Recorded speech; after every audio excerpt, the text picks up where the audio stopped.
안녕하세요. 우리 채널 오시기를 환영합니다. 얼마 전 암 완치 판정을 받은 30대 여성이에요. 지난 5년 동안 그렇게 바랬던 순간이었는데 막상 주치 선생님을 통해 완치됐다는 얘기를 듣고 보니 생각보다 감흥이 덜하더라고요. 그건 지난 투병 생활에 너무 지친 탓도 있겠지만 그 사이 제가 겪은 일련의 사건들 때문에 마냥 즐거울 수만은 없기 때문인지도 모르겠어요. 세상의 절반은 슬픔이라는 드라마 대사처럼 그동안 제 인생의 절반은 슬픔 그 자체였어요. 제가 중학교에 들어가던 해 저희 부모님은 이혼을 하셨어요. 부모님의 이혼은 일찍부터 예견된 일이었죠. 제 기억 속 두 분은 단 한 번도 다정하게 대화를 나눈 적이 없었으니까요. 이혼 전부터 두 분은 별거 중이셨어요. 그래서 저는 엄마 집과 아빠 집을 오가며 생활해야 했죠. 마치 두 분 사이에 내던져진 탁구공 같았어요. 엄마한테 치이면 아빠한테 던져지고 아빠한테 치이면 엄마한테 던져졌죠. 그러다 두 분 모두 재혼을 하신 이후엔 외할머니와 함께 살게 됐어요. 차라리 다행이었어요. 외할머니와 함께 지냈던 5년의 시간은 제 인생에서 가장 행복했던 순간이니까요. 집이 그렇게 따뜻한 곳이란 걸 그때 처음 알았어요. 외할머니께서는 제가 보충 수업을 마치고 돌아올 시간이 되면 늘 골목 어귀까지 나와 절 기다리고 계셨죠. 눈이 오든 비가 오든 늘 한결같이요. 그때 어렴풋이 느꼈던 것 같아요. 나도 누군가에게 사랑받고 있다는 사실을요. 외할머니는 제가 늦잠을 자서 아침밥을 못 먹는 날에는 어김없이 들기름에 노릇하게 부친 두부를 호일에 싸서 쥐어주셨어요. 아가, 학교감시롱 묵어야. 공부는 빼먹어도 끼니는 빼먹으면 안 돼. 알겠냐? 사람이 말이여, 속이 험은 그것만크로 서러운 것이 없는 것이다. 오메 이쁜 내 새끼, 조심히 댕겨와야. 외할머니께선 지구 반대편에서 벌어지는 전쟁보다 손녀딸인 제가 한 끼 굶는 걸 더 큰일처럼 생각하시는 분이었어요. 전 그런 외할머니의 사랑 덕분에 부모님께 받은 상처를 조금씩 치유해 나갈 수 있었죠. 하지만 행복한 순간은 그리 오래가지 않았어요. 대학 졸업을 몇 달 앞두고 외할머니께선 세상을 떠나셨거든요. 위암이었어요. 늘 소화가 안 되신다며 사이다를 달고 사셨는데 단순한 소화불량인 줄 알고 무시하고 넘긴 게 화근이었죠. 방치하고 넘긴 몇 년 사이 암세포는 다른 장기까지 퍼져버렸고 뒤늦게야 발견했을 땐 이미 손 쓸 수 없는 상태였어요. 그렇게 전 세상에 하나뿐인 내 편을 잃고 또다시 혼자가 되고 말았어요. 할머니가 돌아가시고 전 외할머니 집에서 나왔어요. 도저히 혼자 그 집에서 살아낼 용기가 없었거든요. 외할머니의 빈자리는 생각보다 너무도 컸어요. 사랑을 못 받고 살 때 몰랐지만 사랑을 받고 나니 이젠 그 이전의 삶으로 돌아갈 수 없게 된 거죠. 밥을 먹어도 늘 허기가 지고 사람들과 함께 있어도 늘 외로웠어요. 내 삶에서 가장 중요한 부분이 칼로 도려내진 것처럼 전 공허함을 느꼈죠. 그 틈을 비집고 저에게 다가온 사람이 바로 남편이에요. 남편은 저희 회사 거래처 직원이었어요. 처음엔 그저 인상 좋고 입담 좋은 사람 정도로만 생각했었죠. 그러다 서서히 서로에게 물이 들었고 그렇게 연인관계가 되어버렸어요. 운명 같은 사랑은 아니었지만 적어도 함께 있으면 외롭지 않은 사이였죠. 본격적으로 결혼 이야기가 오가기 시작하면서 저는 걱정이 되기 시작했어요. 제 부모님 때문에요. 이제는 남남이 되신 부모님을 어떻게 시댁에 소개해야 할지 고민이었거든요. 아빠는 요즘 세상에 이혼이 무슨 흉이 되냐며 솔직히 말하라 하셨고 엄마는 시집에 꼬투리 잡힐 일을 뭐하러 사서 하냐며 말하지 말라고 하셨죠. 결국 저는 솔직히 얘기하는 쪽을 택했어요. 언제 걸려도 걸릴 일이었으니까요. 남편도 그렇고 시부모님들은 다행히 제 부모님 일에 별다른 말씀은 하지 않으셨어요. 하지만 그게 끝이 아니라는 건 나중에 알 수 있었죠. 결혼 생활은 평탄했어요. 남편과 저는 집을 장만하기 위해서 몇 년 더 악착같이 벌기로 했어요.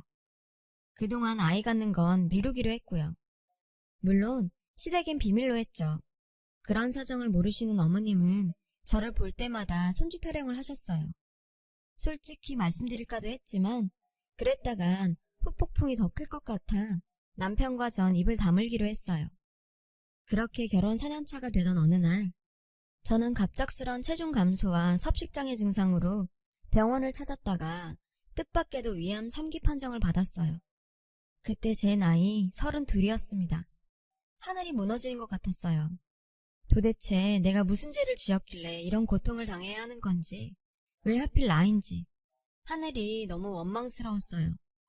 주치 선생님은 포기하긴 이르다며 최선을 다해서 싸워보자고 하셨어요. 하지만 전 자신이 없었어요. 저희 외할머니께서 이 병으로 세상을 떠나셨으니까요. 게다가 3기였기 때문에 생존율도 40~50%밖에 되지 않았어요. 시어머니께선 그 정도 생존율이면 꽤 높은 거 아니냐고.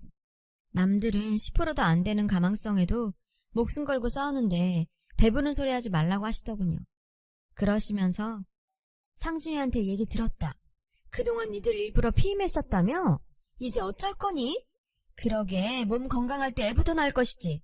결혼한 지 4년이 되도록 애도 안 낳고 미루더니 어쩔 거냐고. 너 때문에 우리 집 대 끊어지면 네가 책임질 거니? 어쩜 이렇게 생각이 없어.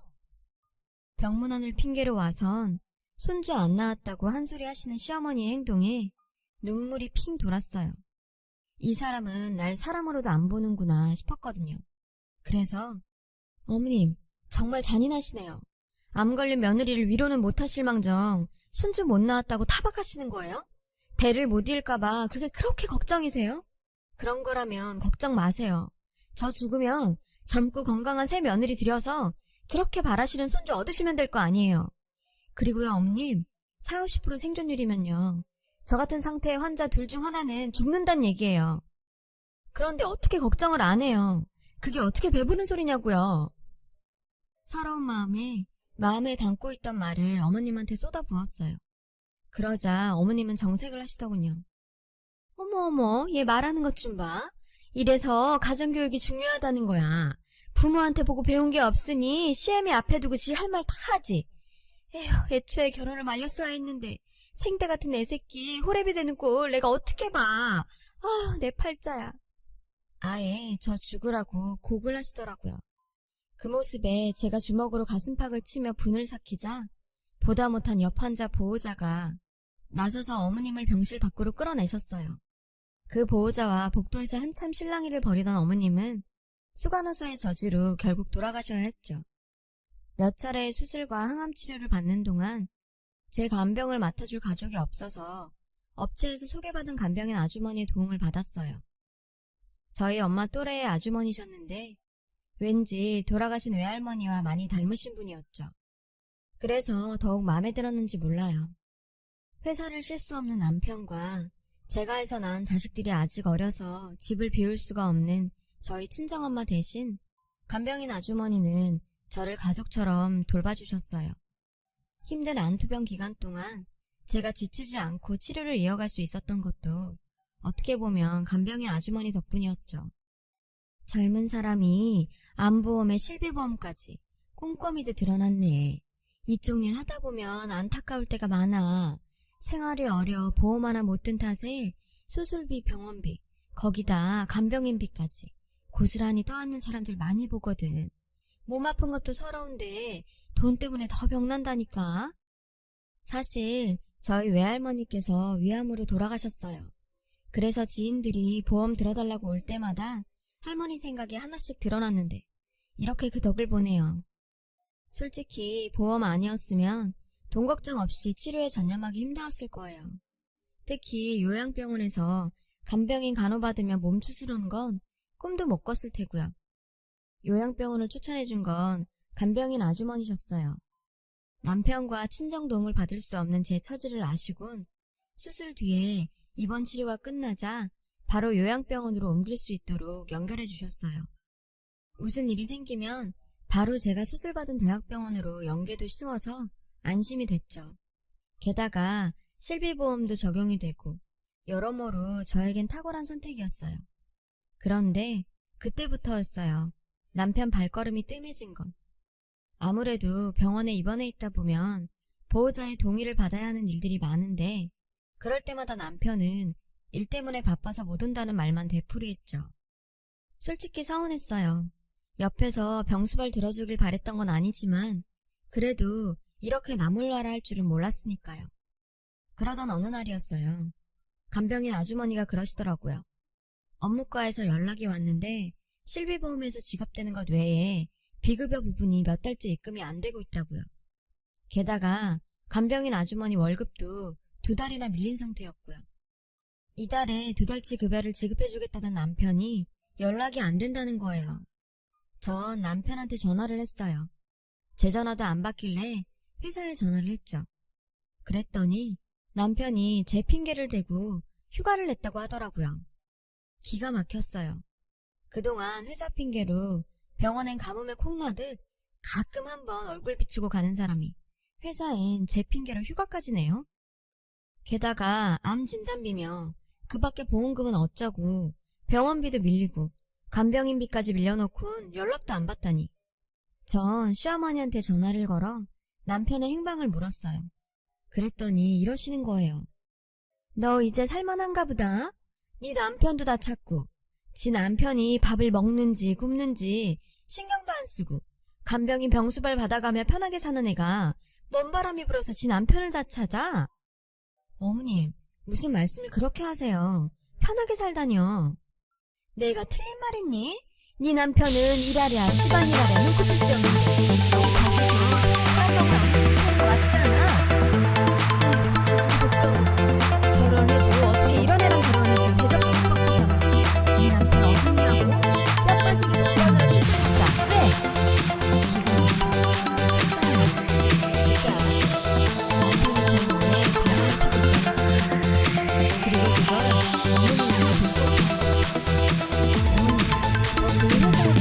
어머님이 간병 때문에 휴가 냈다는 사람은 출장이요?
그랬더니 어머님이 저렇게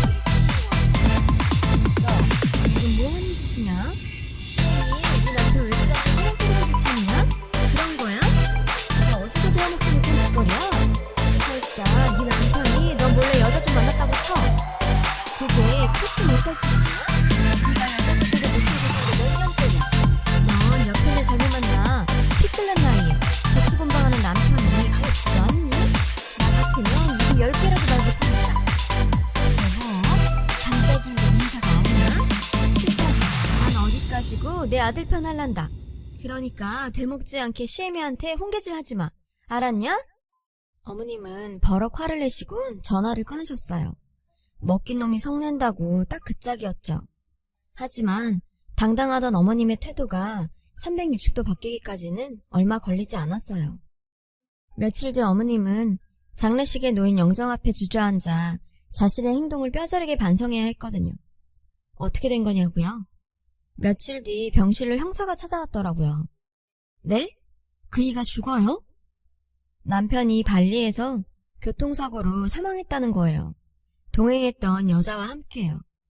동행녀는 제가 SNS에서 봤던 그 여자였어요.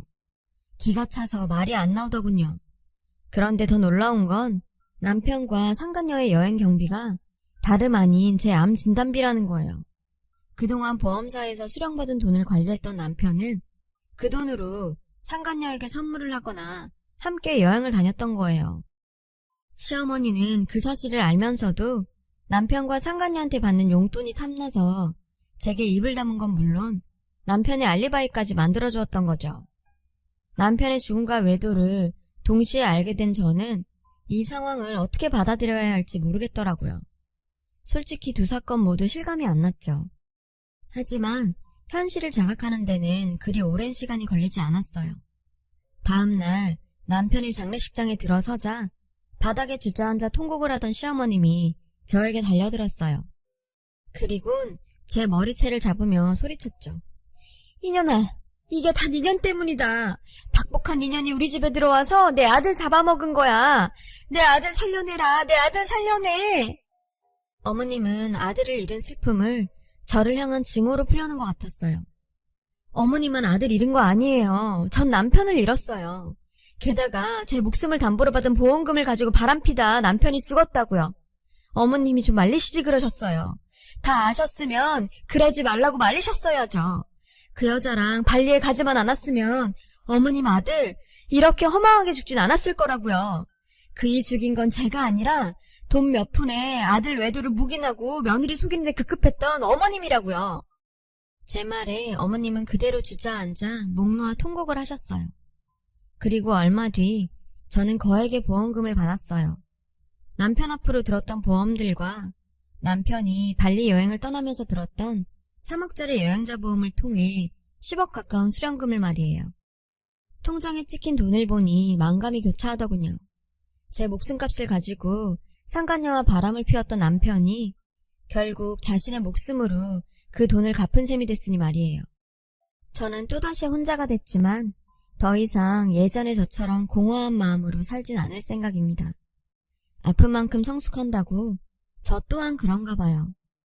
타인을 통해서 공허함을 채우기보다는 저 스스로 빈 부분을 채우려고 노력할 생각이거든요. 제 인생의 반은 슬픔이었지만 다른 각도에서 보면 제 인생의 반에는 슬픔이 없는 것이기도 하니까요.